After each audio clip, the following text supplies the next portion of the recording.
I launched my new company and invited my wife and family for the launch party. No one came. I called my wife. She picked and said, "It's just another company that will fail in a week.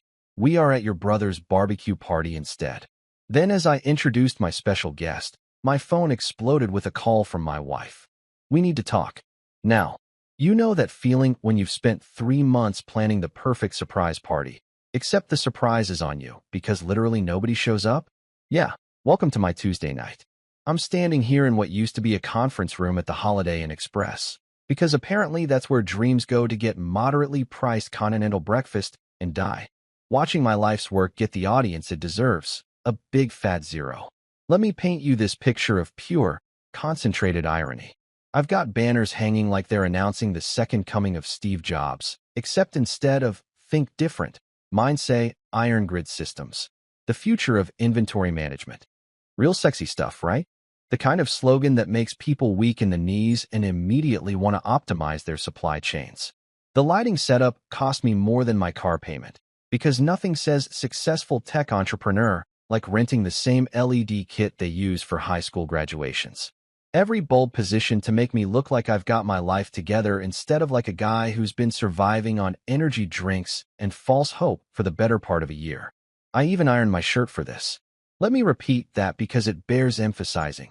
I, a grown man who considers wrinkle-free clothing a luxury reserved for job interviews and court appearances, actually dragged out the ironing board and spent 20 minutes making sure I looked presentable. That should have been my first red flag that this whole thing was cursed from the start.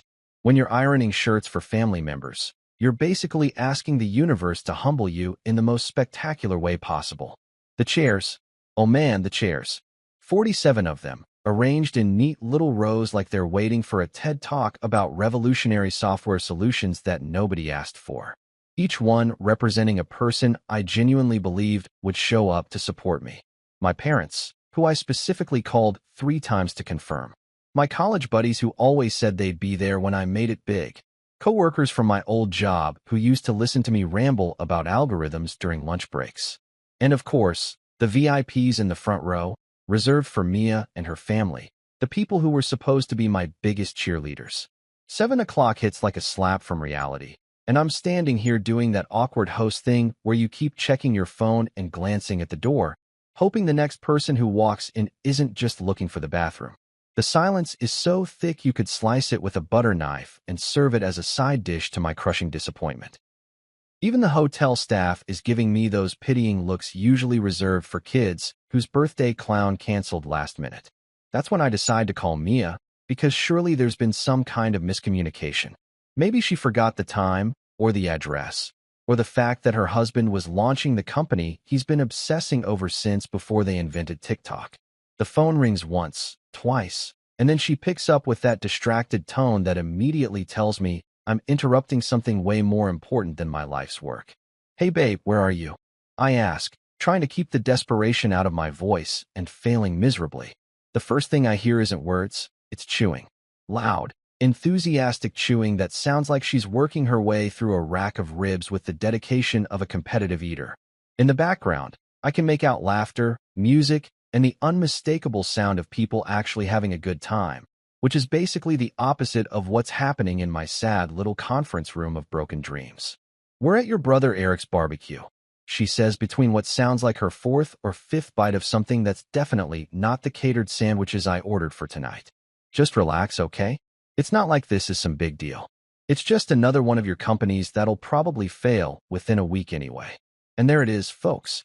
The woman who promised to love, honor, and pretend my business ideas don't suck has just delivered the kind of emotional gut punch that makes you question every life choice you've made since middle school. Not only is she not here, but she's actively choosing barbecue sauce over my dreams, and she's got the audacity to predict my failure with the confidence of a weather forecaster calling for rain.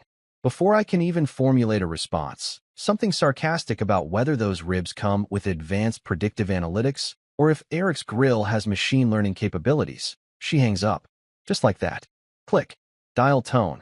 The sound of my marriage's support system disconnecting in real time. I'm left standing here, phone in hand, staring at a room full of empty chairs and wondering if this is what rock bottom looks like. or if there's still another level down that I haven't discovered yet. The investors who did show up, all 5 of them, bless their capitalist hearts, are starting to give me those concerned looks that say, should we be worried about our money right now? But here's the thing about hitting rock bottom in a rented conference room with terrible fluorescent lighting and the lingering smell of industrial carpet cleaner. It gives you clarity. Standing here in my perfectly ironed shirt, surrounded by the evidence of my family's complete indifference to my success, I'm having what you might call an epiphany. Or maybe it's just a mental breakdown with better lighting. Either way, I'm realizing that I've been operating under the assumption that the people closest to me would automatically be the most invested in my success. Turns out that's about as accurate as assuming your GPS knows shortcuts through downtown traffic. Sometimes the people who should be cheering the loudest are the ones who can't even hear the music because they're too busy chewing on someone else's dreams at a backyard barbecue that apparently offers better entertainment value than watching their own family member try to build something meaningful. So here I am, 27 years old, standing in front of my life's work, getting ghosted by everyone I thought mattered, and somehow still expected to give a presentation about revolutionary inventory management software to 5 people who are probably wondering if they should ask for their money back before I even begin. Welcome to the launch party nobody wanted to attend. Let the show begin. Let me break down the twisted mathematics of my family's success algorithm for you, because apparently they've been using some kind of common core approach to measuring achievement that makes absolutely zero sense to anyone with functioning brain cells. In their world, success is calculated using a formula that would make actual mathematicians weep into their calculators and question whether they wasted their lives studying logic. Here's how it works in the Johnson family household. Brother Eric buys a grill. Not just any grill, mind you, but one of those massive propane-powered beasts that looks like it could launch satellites. And suddenly he's being hailed as the next Elon Musk of hamburgers. I'm talking about a guy who once called me to ask how to reset his Wi-Fi router, and now he's supposedly some kind of culinary innovator because he figured out how to turn a knob and make fire happen. The family group chat exploded with congratulations like he'd just discovered a cure for cancer, when really he'd just discovered that Home Depot accepts credit cards. Meanwhile, I'm over here building actual prototypes, software that can predict inventory shortages before they happen, algorithms that can optimize supply chains with the precision of a Swiss watchmaker on Adderall, and I get the family equivalent of a participation trophy. Oh, that's nice, honey. Still playing with your little gadgets, I see. Little gadgets. As if I'm some kind of overgrown kid with a particularly expensive Lego set instead of a grown man building the technological infrastructure that could revolutionize how businesses operate. The double standard is so thick you could cut it with a chainsaw and still have enough left over to build a fence around my sanity. When Eric posts pictures of his backyard setup on Facebook, suddenly everyone's a food critic offering suggestions about seasoning techniques and marinade recipes. When I post screenshots of my code solving complex logistical problems, the comments section looks like a digital tumbleweed convention. Crickets. Complete and utter crickets. With maybe one pity like from my Aunt Susan, who probably thought she was looking at some kind of abstract art. Growing up, Dad's philosophy on success was about as nuanced as a sledgehammer to the skull. Son, real men fix cars, not computers, he'd say with the conviction of someone announcing the laws of physics. This coming from a guy who once spent 3 hours trying to change his own oil and ended up flooding the garage floor with enough black gunk to resurface a small highway. But somehow, in his mind, the ability to replace a carburetor, even badly, ranked higher on the masculinity scale than understanding how to make machines think. The irony is so perfect it hurts. Dad's car, the one he's supposedly so qualified to maintain, sounds like a dying walrus every time he starts it up. The exhaust pipe hangs at an angle that suggests it's given up on life entirely. Meanwhile, my server farm, yeah, that's right, I've got an entire server farm humming along like a technological symphony, operates with the smooth efficiency of a NASA mission control center. These machines purr like contented cats while processing more data in an hour than Dad's brain handles in a month, but apparently that doesn't count as real work in the Johnson Family Handbook of Career Validation. The programming jokes write themselves at this point. I've spent years pulling all-nighters, surviving on a diet that consisted primarily of ramen noodles and the kind of coffee that could strip paint from walls. I've debugged code until my eyes bled, optimized algorithms until they ran faster than Olympic sprinters, and built systems so elegant they'd make Italian architects weep with envy. But none of that registered as actual work to my family, because you can't hold it in your hands or park it in the driveway. Eric's grill, though? Now that's something they can understand. It's big, it's shiny, it makes impressive flames when you push the right buttons, and it produces immediate, tangible results that you can literally sink your teeth into. Never mind that a trained monkey could probably operate the thing with about 15 minutes of instruction and a handful of bananas. In the Johnson family success metrics, visible results trump intellectual complexity every single time. The most maddening part is how they've managed to turn my dedication into a character flaw. When Eric spends his weekends perfecting his brisket technique, he's passionate and committed to excellence. When I spend my weekends refining my code architecture, I'm obsessed and need to get out more. Same behavior, completely different interpretation, because apparently protein preparation is somehow more socially acceptable than problem solving. They never understood that my late nights weren't some kind of antisocial rebellion. They were an investment in a future that could actually matter. While they were debating the merits of different barbecue sauces, I was building something that could change how entire industries operate. While they were comparing grill temperatures, I was creating systems that could think, learn, and adapt in ways that would have seemed like magic to previous generations. But here's the real kicker. Despite years of this treatment, despite being consistently ranked below backyard cooking equipment in the family hierarchy of impressive achievements, I kept hoping that eventually they'd figure it out. I kept thinking that someday they'd realize that their son wasn't just playing with expensive toys. He was building the future, one line of code at a time. That hope is what made tonight's absence sting so much worse than it should have. After all these years of being the punchline in a sitcom I never auditioned for, I genuinely believe that the launch of my actual company, not a hobby, not a side project, but a real business with real investors and real potential, would finally be the moment they'd take me seriously. Instead, I got chewing sounds and predictions of failure, delivered with the casual confidence of someone ordering coffee. Because in their world, success isn't measured by innovation, dedication, or the potential to change the world. It's measured by how many people show up to eat your food, and whether your accomplishments fit neatly into categories they already understand. Welcome to family math, where the equations never add up and the person with the calculator is always wrong. At 27, I reach what you might call my screw it moment. That beautiful, liberating instant when you realize that begging for approval from people who think a Weber grill is the height of technological achievement is about as productive as trying to teach quantum physics to a houseplant. So I made a decision that would either make me or completely destroy what was left of my social life. I stopped caring what they thought and poured everything I had into building something that would matter, whether they understood it or not. The transformation wasn't gradual. It was like flipping a switch from desperate for validation to focused like a laser beam on steroids.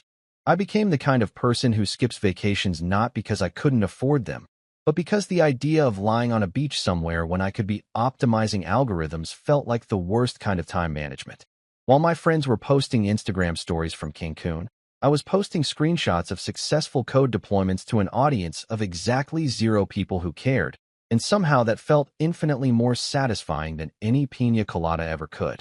My relationship with my laptop evolved from casual dating to full-blown marriage, complete with the kind of emotional dependency that would make relationship counselors rich.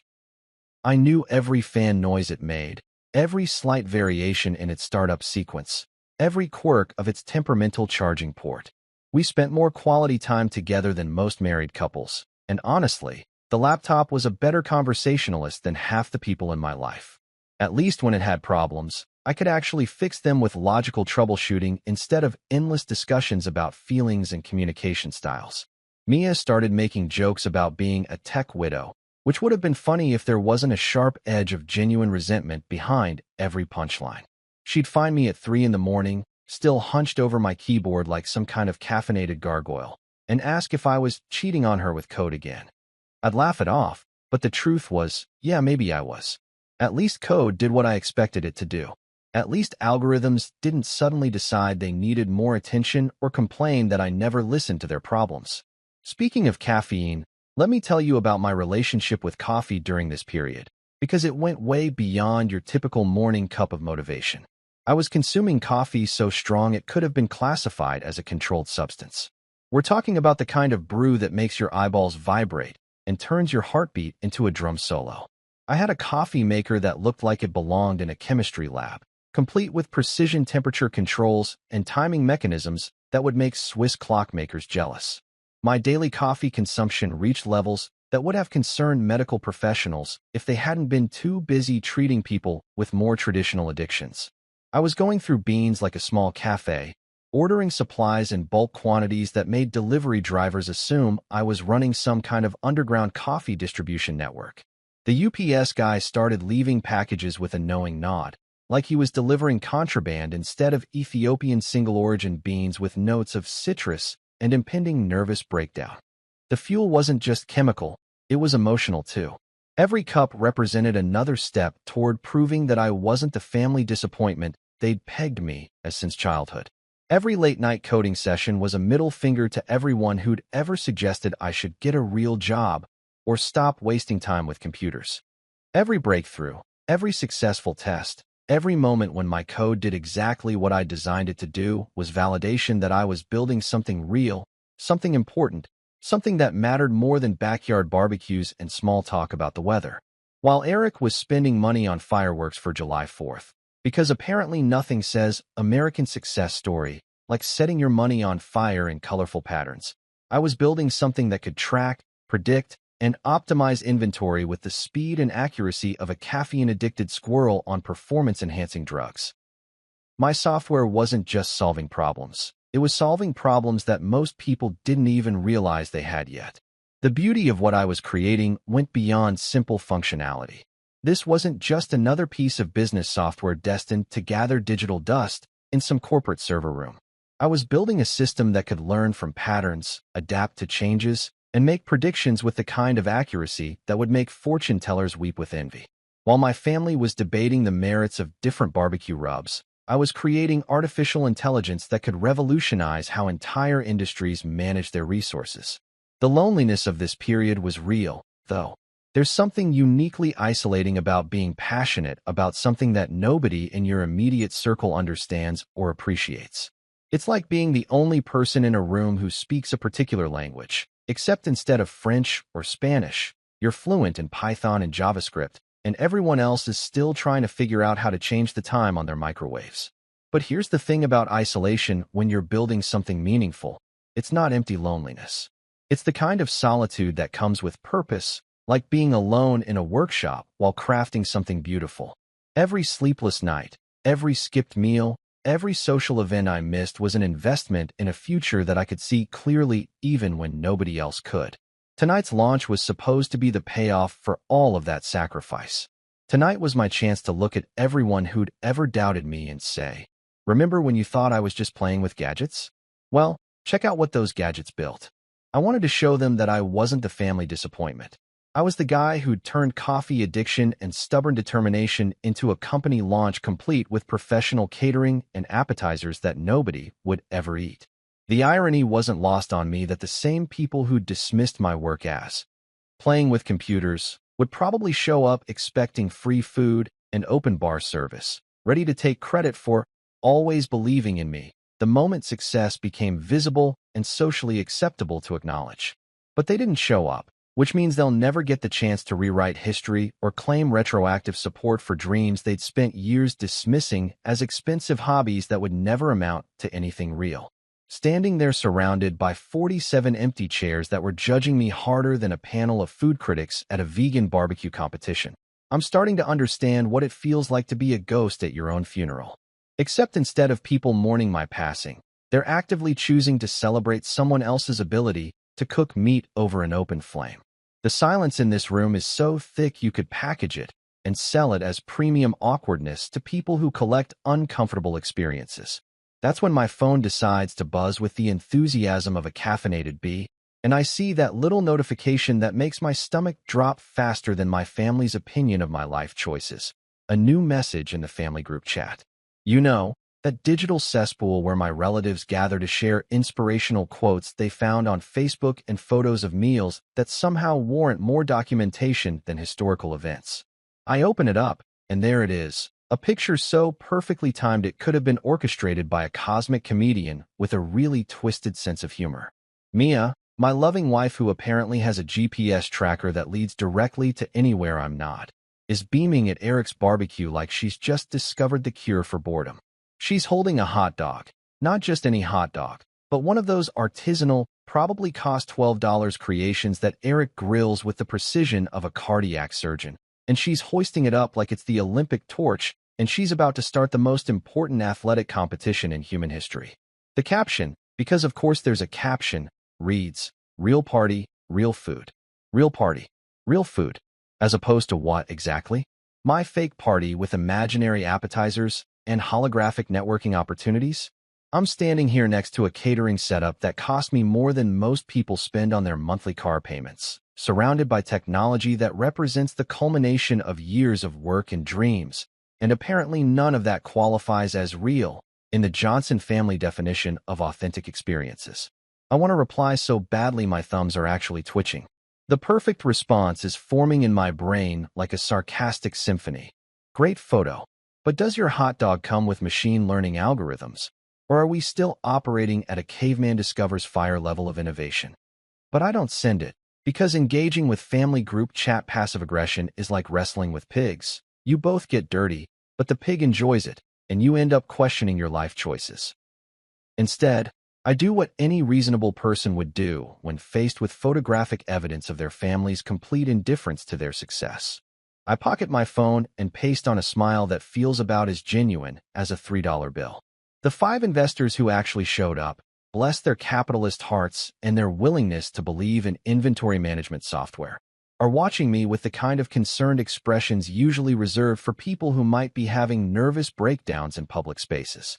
To these 5 beautiful, wonderful human beings who understand that innovation doesn't require a grill and a backyard, I'm a visionary. They use words like revolutionary and game-changing when they talk about my software. They see the potential in algorithms that can predict supply chain disruptions before they happen, in systems that can optimize resource allocation with the precision of a Swiss watchmaker on performance-enhancing drugs. To them, I'm not just some guy playing with expensive gadgets. I'm someone building the future, one line of code at a time. But to my family, I'm still the guy who forgot to mow the lawn in 2012. That's right, folks. In the extensive archives of Johnson family disappointments, my failure to maintain proper grass height 7 years ago apparently carries more weight than building a company from scratch. They remember every minor domestic mishap with the accuracy of war historians, but ask them to recall a single achievement I've made in my professional life. And suddenly, they've got collective amnesia worse than goldfish with short-term memory problems. The contrast is so stark it's almost artistic. Here I am, standing in front of people who are willing to invest actual money. Real, spendable, life-changing money. In my vision, while the people who share my DNA are taking Instagram-worthy photos of processed meat products and calling it a real party. It's like living in 2 completely different universes that occasionally overlap, just long enough to remind me how fundamentally different my definition of success is from theirs. The investors are asking intelligent questions about scalability and market penetration strategies. They want to know about user acquisition costs and revenue projections. They're treating my company like what it actually is, a serious business venture with the potential to disrupt entire industries. Meanwhile, my family group chat is probably discussing whether Eric's potato salad recipe needs more mayo or if the corn on the cob was properly seasoned. I'm realizing that getting ghosted by your own family hits differently than getting ghosted by some random person you met on a dating app. When a stranger doesn't text you back, you can rationalize it as incompatibility or bad timing or any number of reasonable explanations. When your own blood relatives choose barbecue sauce over your dreams, it raises some fundamental questions about loyalty, support, and whether genetics actually mean anything beyond shared eye color and similar patterns of male baldness. The most pathetic part is that I actually rehearsed what I was going to say when they congratulated me tonight. I had this whole humble but proud speech prepared about how their support over the years had meant everything to me, how I couldn't have done it without their encouragement, how this success belonged to all of us as a family. I was ready to give them credit they didn't deserve for belief they'd never shown, because that's what you're supposed to do when you finally prove everyone wrong. Instead, I'm standing here like a stand-up comedian who just bombed in front of an empty club, except the empty club is my life and the failed jokes are my attempts to earn my family's respect. The only difference is that bombed comedians usually get sympathy drinks afterward, and all I've got is lukewarm coffee and the growing realization that blood relation doesn't automatically translate to emotional investment. Just when I'm starting to think this night might actually be the perfect metaphor for my entire relationship with my family, disappointing, predictable, and featuring way too many empty seats, I remember that I've got one more card to play.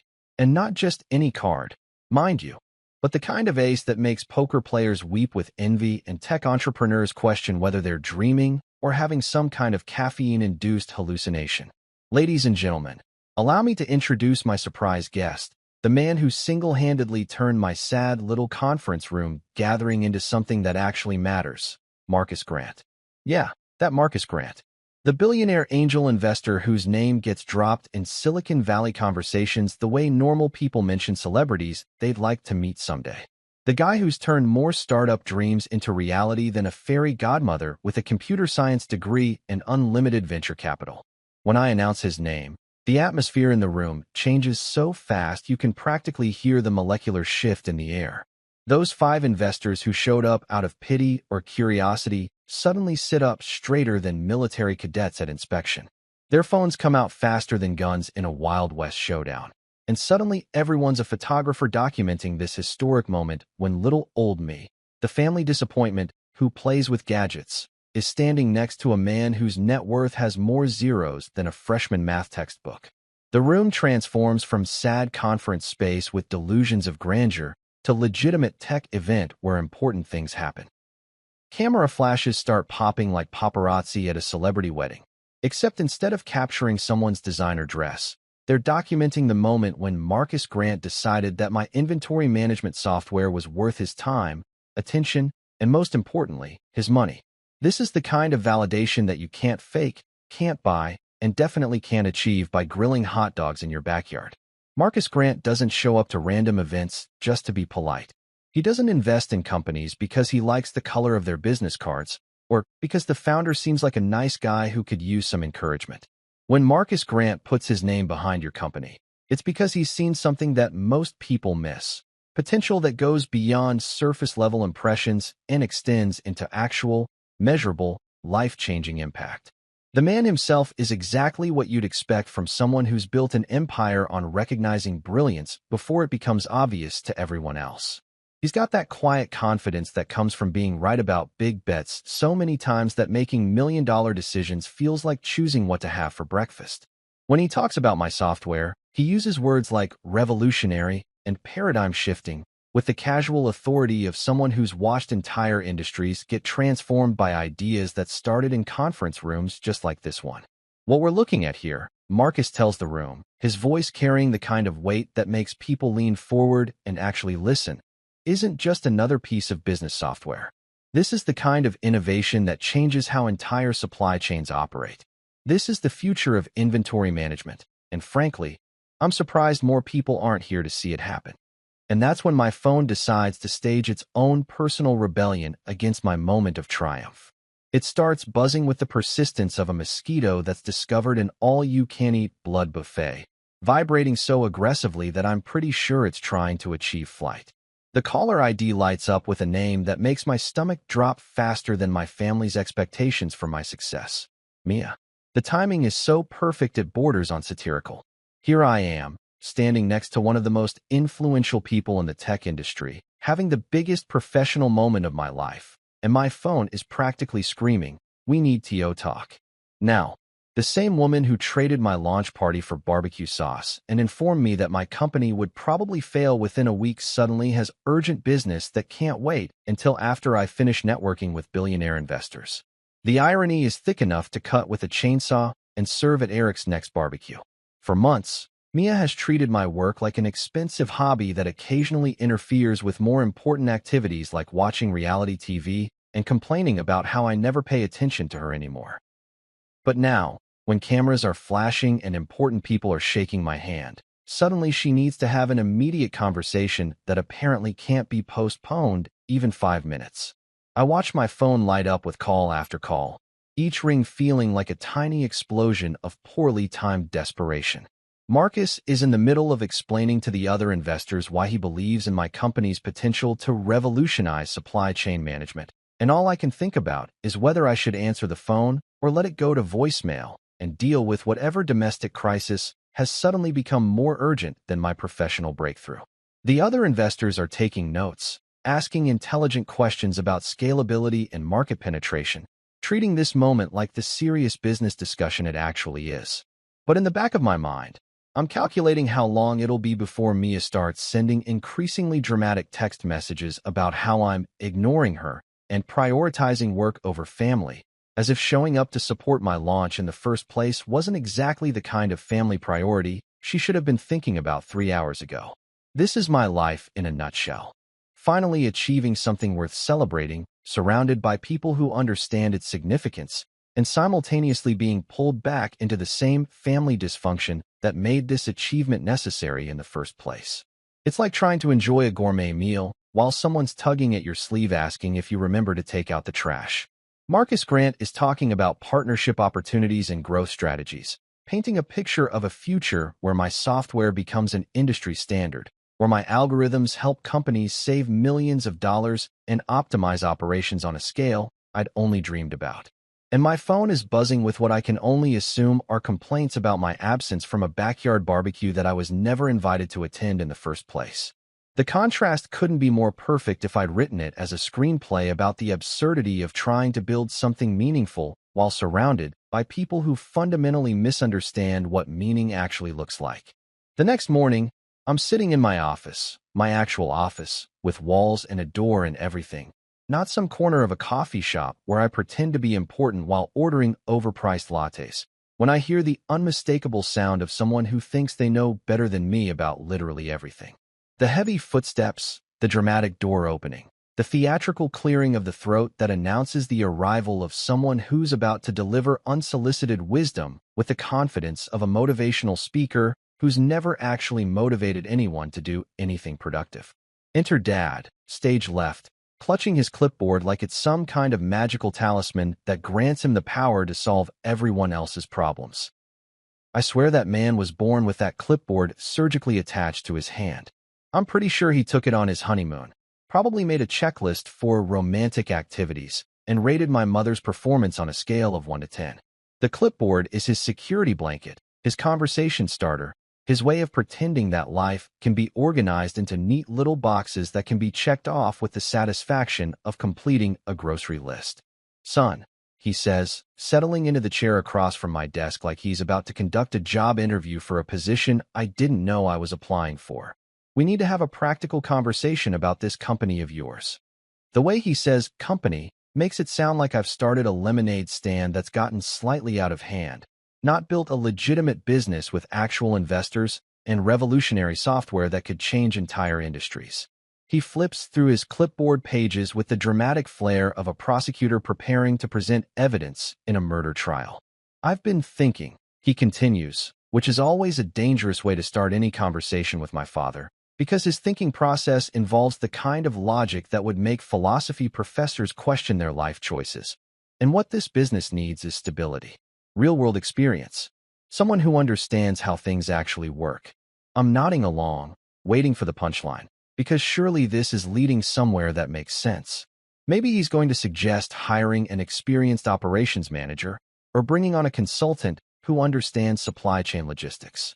Maybe he's actually been listening to my explanations about what my company does and has some legitimate insights about business development.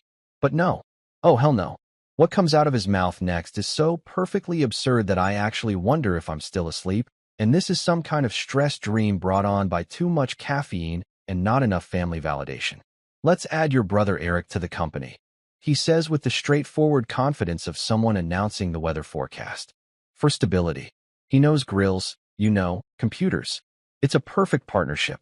I nearly choke on my coffee.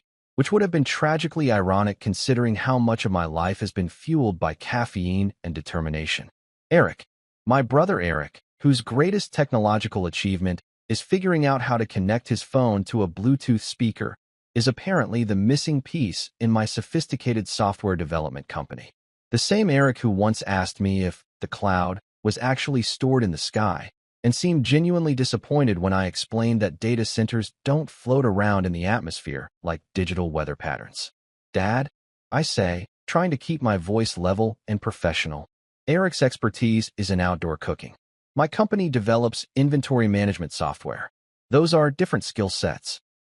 But Dad's already moved on to the next item on his clipboard, because apparently this conversation is following a predetermined script that doesn't allow for logical objections or basic questions about qualification compatibility.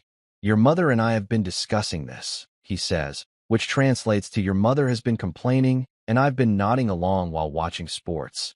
And we think you're not appreciating everything Mia has done to support you through this computer phase of yours. Computer phase. Like I'm going through some kind of temporary rebellious period where I've decided to play with technology instead of pursuing a real career in something practical like plumbing or middle management at a paper company. As if building a company from scratch, attracting investors, and developing software that could revolutionize how businesses operate is somehow equivalent to a teenager going through a goth phase or deciding they want to be a professional skateboarder. She's been very understanding, Dad continues, consulting his clipboard like it contains the secrets of successful marriages and family harmony. About your late nights and all that time you spend typing.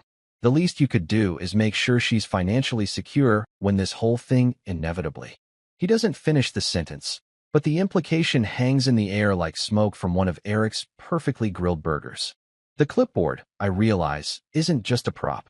It's his way of making this conversation seem official and important, like he's conducting some kind of business audit instead of just dropping by to share his completely uninformed opinions about how I should run my company. Every point he makes gets a little check mark.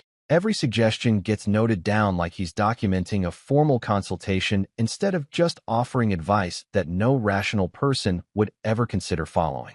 Think about it practically, he says, and I can see him mentally checking off another item on his list of important points to cover. Eric has people skills. He knows how to talk to customers, how to make them feel comfortable.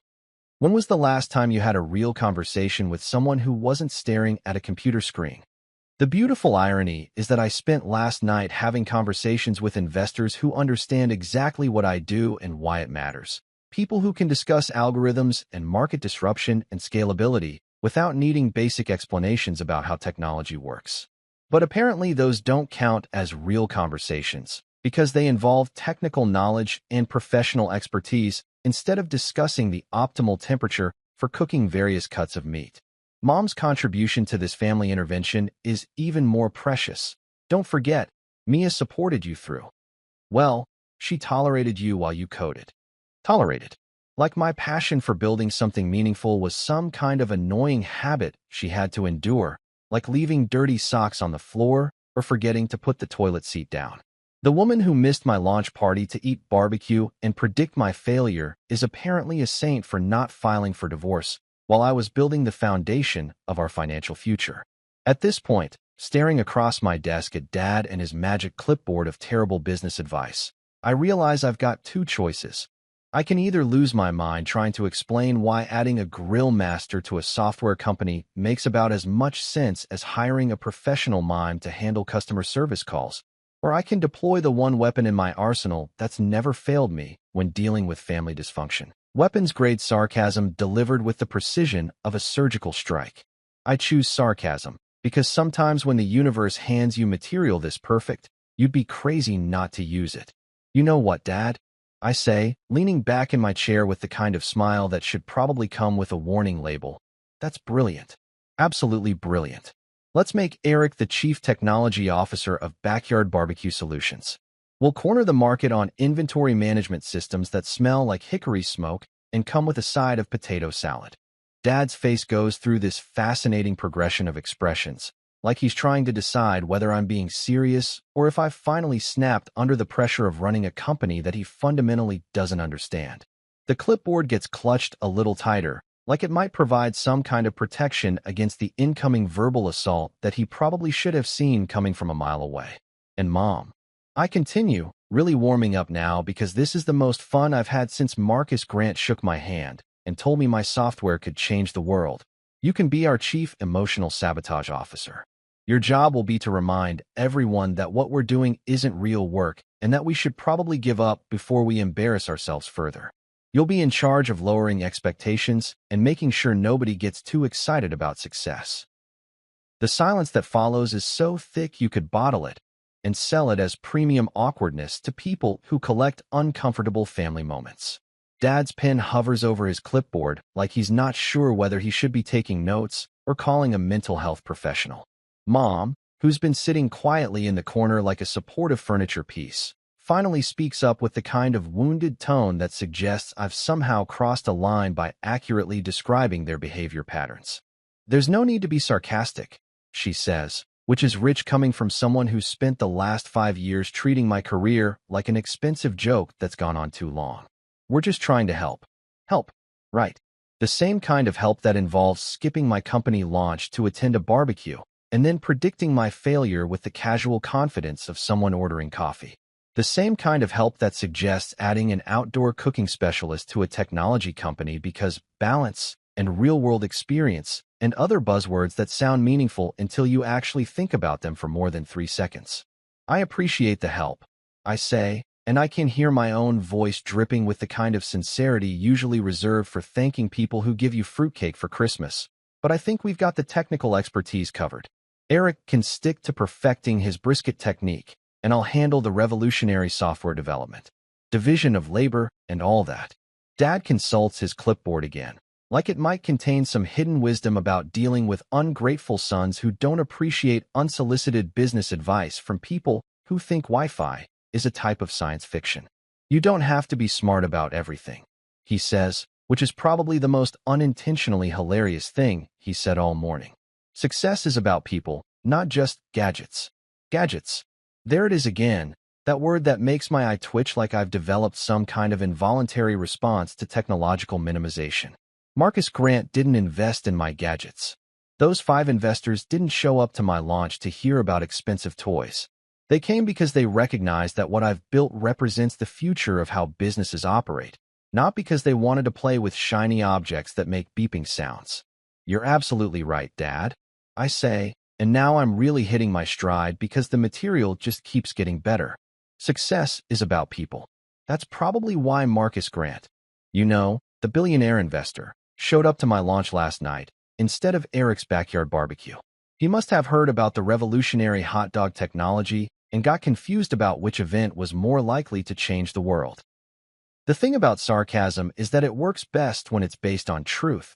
And the truth is that my family has spent years treating my passion like a phase I'd eventually grow out of, like I was going through some kind of extended adolescence that involved coding instead of loud music and questionable fashion choices. They never took it seriously when it was just me and my laptop, working 18-hour days and surviving on caffeine and determination. But now that there's actual money involved, now that billionaire investors are taking meetings and talking about partnerships, suddenly they want to be part of the conversation. The problem is, they still don't understand what the conversation is actually about. They hear tech company and think it means I need someone who's good with people, like the technical aspects are just a minor detail that can be handled by anyone with basic computer skills. They don't realize that what I've built is so specialized, so cutting edge, that most people in the industry would need months of training just to understand how it works, let alone contribute meaningfully to its development. Look, I say, trying to inject some genuine patience into my voice because despite everything, these are still my parents and they genuinely believe they're helping. Even if their help comes in the form of suggestions that would make business consultants weep with despair, I understand you want to be supportive. But adding Eric to a software company makes about as much sense as asking me to cater your next dinner party. Different skill sets, different industries, different everything. But they don't laugh. Of course they don't laugh. Humor requires a shared understanding of reality, and we're apparently operating in completely different universes where success is measured by entirely different metrics and expertise is defined by completely incompatible standards. When I refused to turn my revolutionary software company into some kind of bizarre family employment program featuring a grill master as chief technology officer, you'd think I'd just announced my intention to join a cult, burn down the family home, and move to a remote island where I plan to worship technology gods while sacrificing hamburgers to the algorithm spirits. The reaction was swift, brutal, and about as predictable as a romantic comedy where you know exactly who's going to end up together in the first 5 minutes. The family group chat, that digital hellscape where rational thought goes to die and passive-aggressive behavior thrives like mold in a damp basement, exploded with the kind of righteous indignation usually reserved for people who've been personally wronged by someone they trusted with their deepest secrets.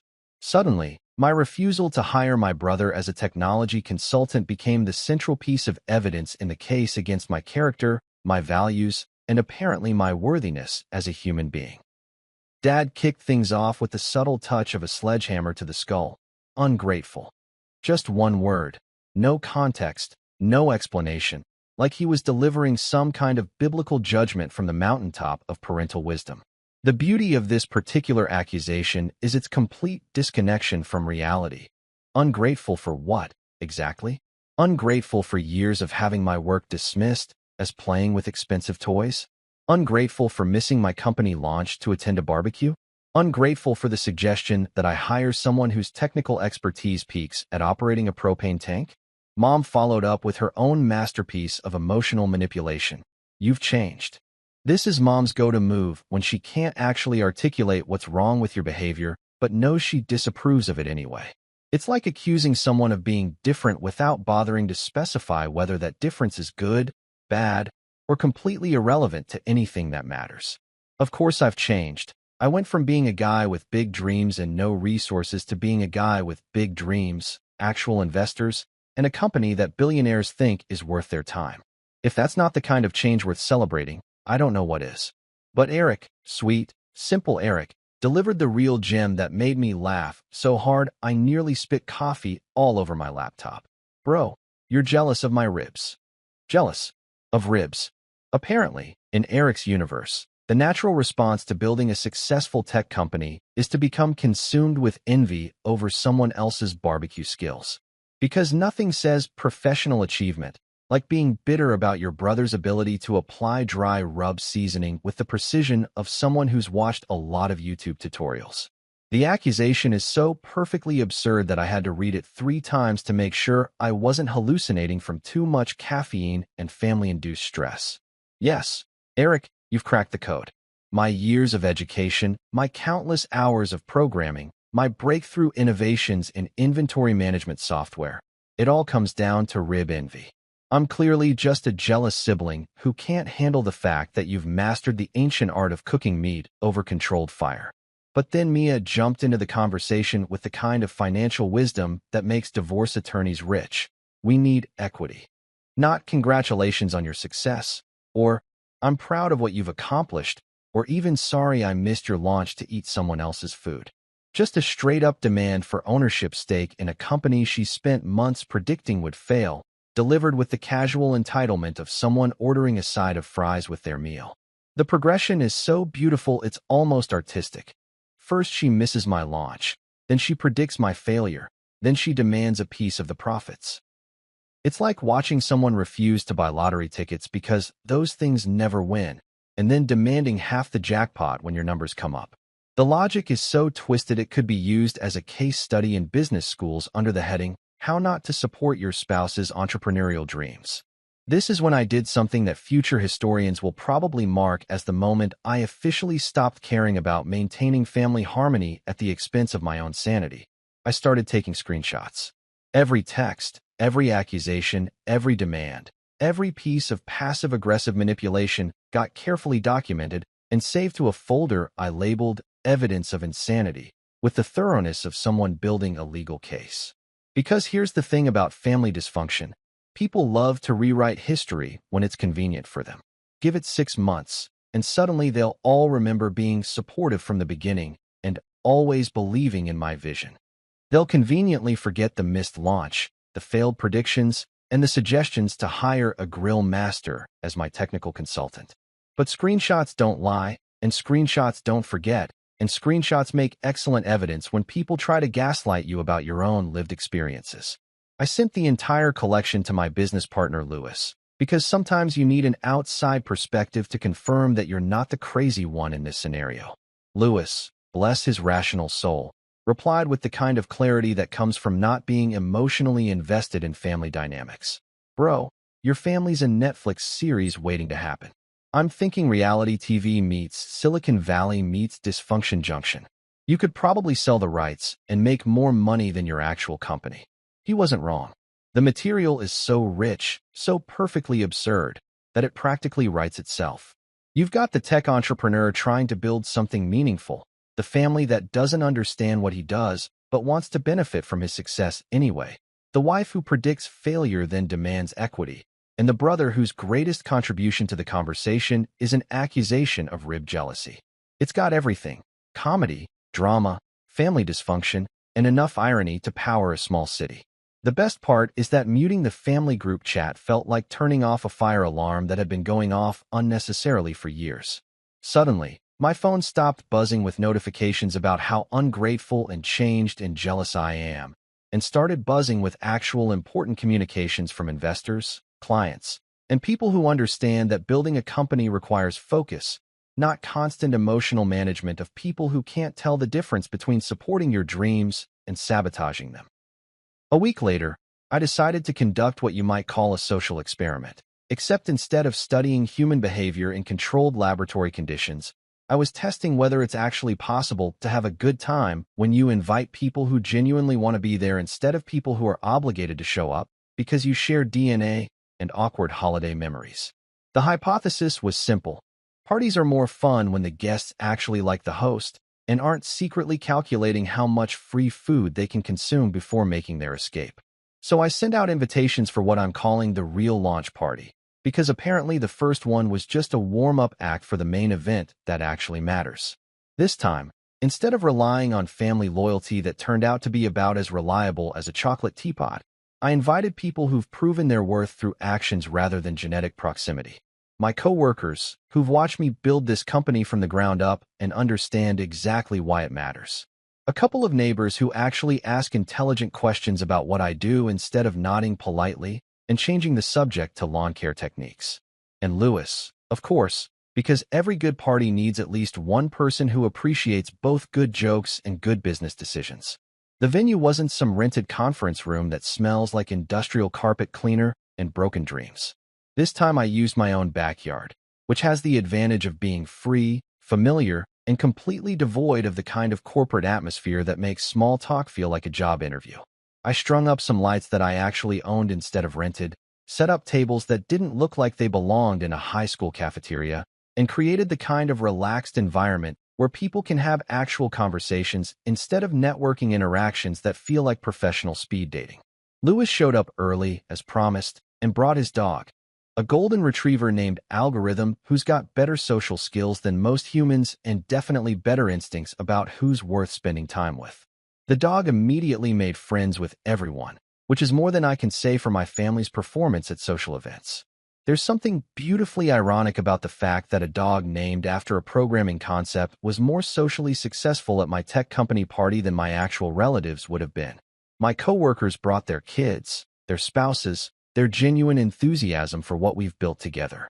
These are people who've seen me debug code at 2 in the morning, who've watched me explain complex algorithms with the passion of someone describing their favorite movie, who understand that what we do isn't just a job. It's a mission to make business operations smarter, faster, and more efficient than anyone thought possible. When they congratulate me on the company's success, it doesn't come with strings attached or hidden agendas about equity distribution. The neighbors surprised me with their genuine curiosity about the technical aspects of what I do. Mrs. Chun from next door spent 20 minutes asking detailed questions about machine learning applications in supply chain management, which was 20 minutes more technical conversation than I've had with my family in the past 5 years combined. Her husband brought homemade wontons and wanted to know if my software could help optimize restaurant inventory, which led to a fascinating discussion about food service logistics that would have made Marcus Grant proud. But the real magic happened when we actually started eating. Instead of the awkward silence that usually accompanies family gatherings, where everyone's trying to avoid controversial topics like my career choices or Eric's latest grilling innovations, this group was actually having fun.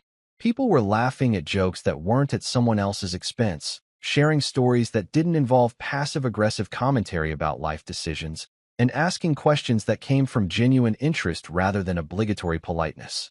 Lewis fired up his portable speaker and started playing music that didn't sound like it was designed for elevator background ambience.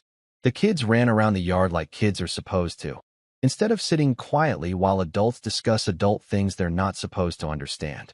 Algorithm the dog became the unofficial party mascot, accepting treats from everyone and somehow managing to look more dignified than most humans while doing it. We had chili instead of catered sandwiches, because chili is the kind of food that brings people together instead of making them worry about proper eating etiquette.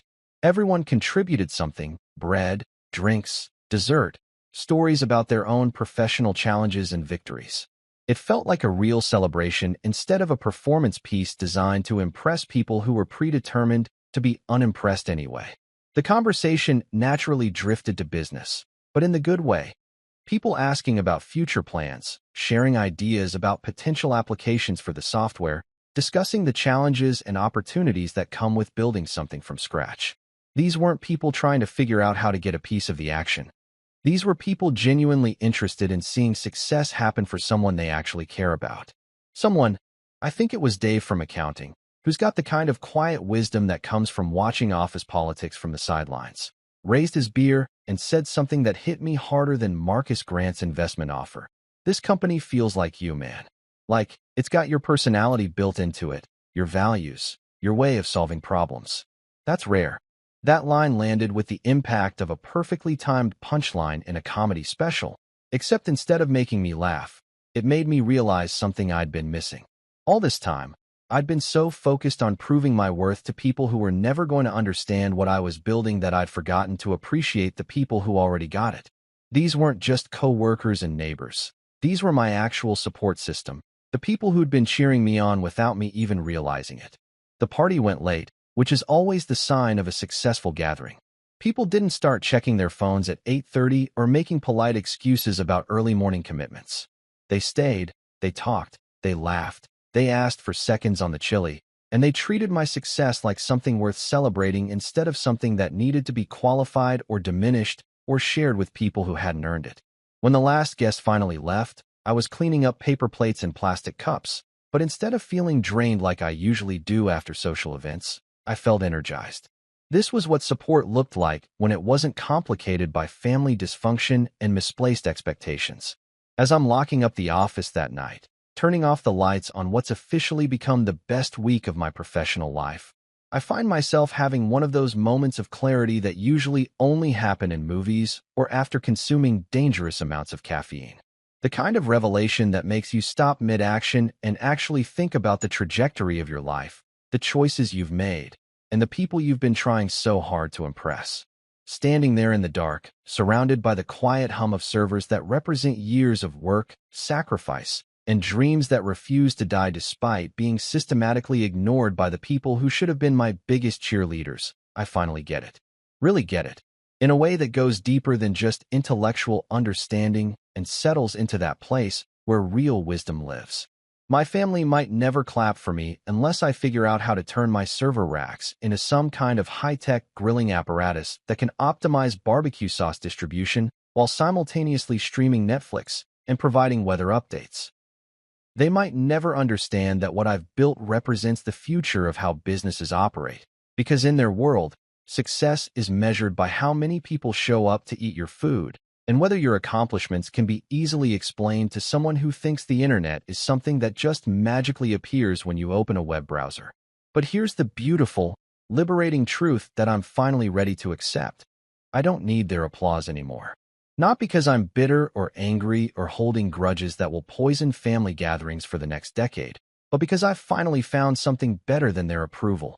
I've found actual success, real recognition from people who matter in my industry, and a sense of purpose that doesn't require external validation to feel meaningful. I've got investors who see the vision I've been trying to articulate for years. Marcus Grant doesn't show up to random tech launches just to be polite. He invests his time and money in companies that have the potential to change how entire industries operate. When he talks about my software, he uses words like revolutionary and paradigm shifting with the kind of authority that comes from being right about these things more often than not. That's not the kind of validation you can fake or buy or manipulate through family connections. I've got friends, real friends, not just people I'm related to by accident of birth, who genuinely celebrate my wins without immediately calculating how those wins might benefit them personally. People who understand that building a company from scratch requires the kind of dedication that looks obsessive to outsiders but feels necessary to anyone who's ever tried to turn an idea into reality. People who ask intelligent questions about my work because they're actually interested in the answers, not because they're trying to find polite ways to change the subject to something they understand better. I've got coworkers who respect what I've built and want to be part of building something even bigger. These aren't people who are just collecting paychecks while watching the clock.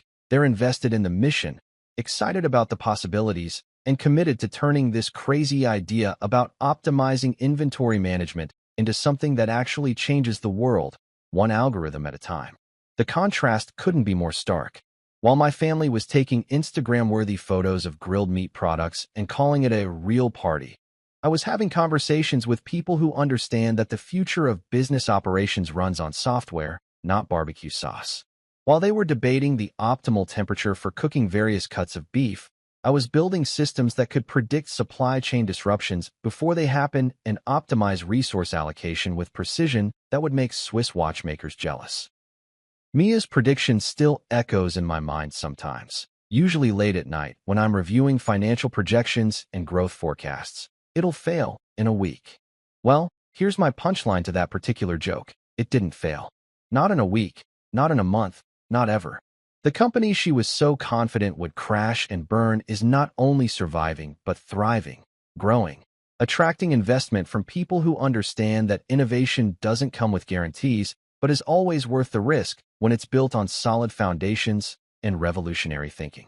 The beautiful irony is that when success really starts happening, when the revenue projections become reality, when the client list grows beyond my wildest expectations, when Marcus Grant starts talking about scaling opportunities that could turn my little software company into an industry standard, guess who won't be on the guest list for those celebrations?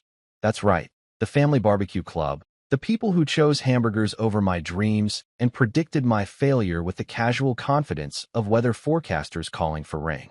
They'll probably hear about it eventually, through the grapevine of mutual friends or social media posts they weren't invited to see. They'll realize that the computer phase they thought I'd grow out of has turned into the kind of success story that gets written up in business magazines and discussed at industry conferences. They might even feel a little regret about missing out on being part of something that actually mattered, instead of just attending another backyard barbecue that'll be forgotten by next weekend. But by then, it'll be too late to rewrite history or claim retroactive support for dreams they spent years dismissing as expensive hobbies. You can't show up to the victory celebration after spending the entire game rooting for the other team, and you can't claim credit for someone's success after publicly predicting their failure. My company is my stage now, and I finally get to write the jokes.